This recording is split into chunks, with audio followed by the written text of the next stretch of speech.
আসসালামু আলাইকুম ভাই ও বোনেরা। আজকে আলোচনার বিষয় স্বপ্নে যদি কেউ তিল দেখতে পায় তাহলে কি হয়।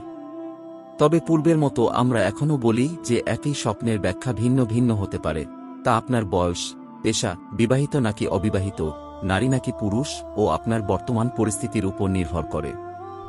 স্বপ্নে তিল দেখার ব্যাখ্যা আমরা কিতাব থেকে যেটুকু পেয়েছি তাতেই আমরা বর্ণনা করেছি। আশা করি আল্লাহর অশেষ রহমতে আপনারা সকলেই ভালো আছেন, আলহামদুলিল্লাহ। স্বপ্নকে আরবি ভাষায় রুইয়া এবং ফার্সিতে খোয়াব বলা হয়।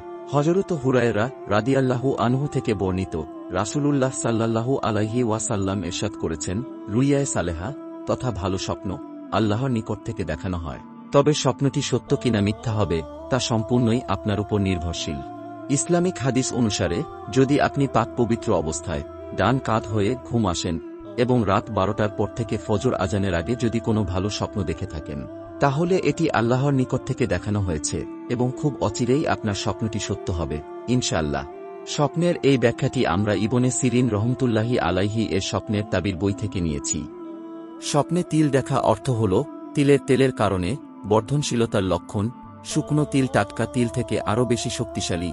ইবনে শিরিন থেকে বর্ণিত আছে, তিনি জাগ্রত অবস্থায় ঘাসের দিকে তাকালেন ও এরপর বললেন, যদি তা স্বপ্নে হতো। কথিত আছে যে স্বপ্নে ঘাস দেখে সে বুদ্ধিমানেরও ভুল ধরবে, তার অনেক সম্পদ হবে এবং তার অনেক প্রভাব প্রকাশ পাবে। এই রকম আরও ইসলামিক ভিডিও পেতে আমাদের চ্যানেলটি এখনই সাবস্ক্রাইব করুন এবং পাশে থাকা বেল আইকনটি বাজিয়ে দিন। ততক্ষণে ভালো থাকবেন, সুস্থ থাকবেন, ধন্যবাদ।